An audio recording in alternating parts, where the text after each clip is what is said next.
I worked as a security guard at a small hospital in upstate New York. My shifts ran from midnight to 8 a.m. Kind of hours where time feels heavier, like the night itself is pressing on you. The place was quiet most nights. The hum of fluorescent lights, the squeak of my boots on polished floors, and the occasional buzz of the intercom. It started one night when I noticed something strange on camera 7, the one watching the old psychiatric wing. That part of the hospital had been closed for years after a fire. Still, policy said I had to keep an eye on it. At exactly 2:37 a.m., I saw a shadow move down the hallway.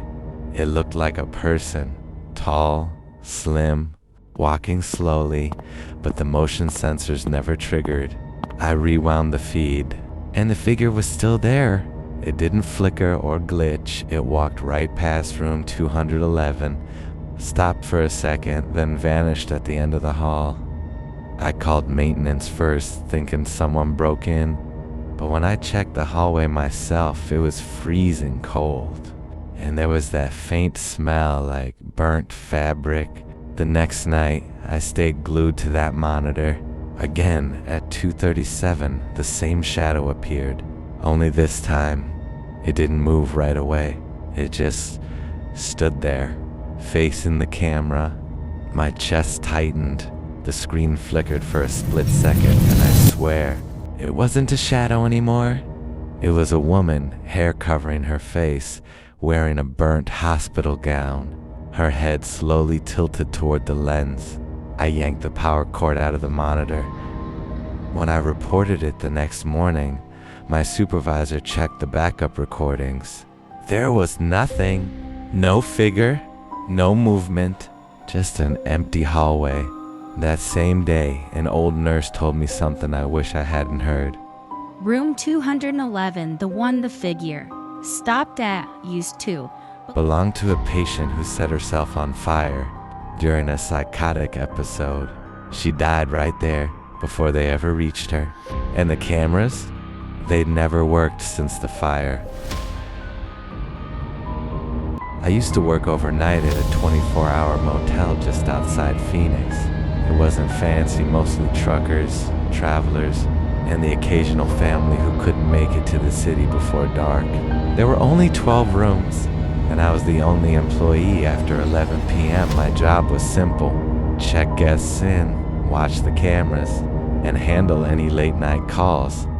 One Tuesday night, around 2:15 a.m., the phone behind the desk started ringing. "Front desk," I said. A woman's voice replied, trembling, whispering, "Please, don't let him come to my room." I sat up straight. "Ma'am, which room are you in?" She said. Room 9, he's outside my door. Please hurry. I immediately checked the monitor. Room 9's camera showed an empty hallway. Not a soul in sight. "Stay inside," I told her. "Lock your door. I'm coming." I grabbed the spare key and my flashlight, running down the corridor. But when I reached room 9, the door was slightly open. I knocked. "Ma'am, it's the front desk." No answer, just silence. I pushed the door open slowly. The lights were on, the bed sheets messed up, and the window curtains fluttering from a cold breeze. But the room was empty. I called out again. Nothing. Then I noticed the phone on the nightstand, the motel phone. The red light was blinking, meaning the line was in use. I picked it up and pressed it to my ear. All I heard was faint breathing. Then a man's voice whispered, low and hoarse, "She's not here anymore." The line went dead. I ran back to the office and checked the phone log. Room 9 hadn't made any calls that night. In fact, that phone line had been disconnected for months due to renovation. The police searched the area but found nothing. Here's what scared me most. 2 days later, a woman matching the same voice on the call was found, dead in a ditch a few miles down the highway. Her car had broken down earlier that night. Her watch stopped at 2:17 a.m., the same minute she called me. I'm a nurse who used to work nights at a long-term care facility in Ohio We looked after mostly elderly patients, some of whom had dementia or couldn't speak. It wasn't an easy job, but the hardest part was how quiet it got past midnight. One winter night, we admitted a new patient, an older man named Harold. He barely talked, just stared at the ceiling with this hollow look in his eyes. The other nurses avoided him, saying he gave them a bad feeling. I didn't believe in that stuff until the fourth night.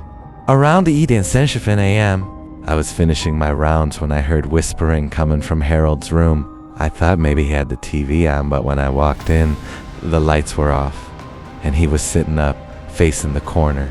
He said softly, "She's back." I asked who he was talking about, but he wouldn't answer, just kept staring at the corner, whispering, "She's waiting for you too." I left quickly and noted it in his chart as confusion, but something about his tone made my skin crawl. At 3:12 a.m., his heart monitor went flat. I ran in ready to perform CPR, but he wasn't alone. There was a woman standing behind him, pale, thin, with long dark hair. Her eyes met mine for a split second, wide, hollow, almost glowing, and then she was gone. We pronounced him dead minutes later. The next day, I asked the charge nurse if Harold had any family. She said no, his wife had died 10 years ago in the same facility, in the very same room, room 104. After that night, no one would take that room again. We eventually sealed it off after several nurses reported seeing someone inside during late shifts. Every now and then, when I pass the old wing, I still hear that faint monitor beep. Then silence. Jake worked the closing shift at Domino's Pizza on Fletcher Avenue in Tampa, Florida. His hours were from 10 p.m. to 4 a.m., Thursday through Monday. The pay was decent, and the job was simple. Clean the store, prepare the dough, and handle the occasional late-night order from drunk college kids. He was used to being alone after midnight. The store lights hummed, cars passed by now and then, and the walk-in cooler made soft noises in the back. It was quiet, peaceful. At least it used to be, before the phone call started. The first call came on a Thursday night in March at exactly 2:47 a.m. Jake was working with pizza dough when the store phone rang. He wiped his hands on his apron and picked up. "Thank you for calling Domino's on Fletcher. This is Jake. How can I help you?" Silence. Not just dead air. There was faint noise on the line. Maybe breathing? Or static. "Hello, Domino's. Can I take your order?" Still no answer.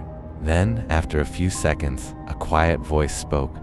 It was a man's voice. Raspy, like someone who'd smoked for years. Is anyone else there with you? The question made Jake freeze. No one asks that. Customers ask about deals or delivery times, not if you're alone. Sir, if you'd like to order, click." The call ended. Jake stared at the phone. The caller ID said unknown number.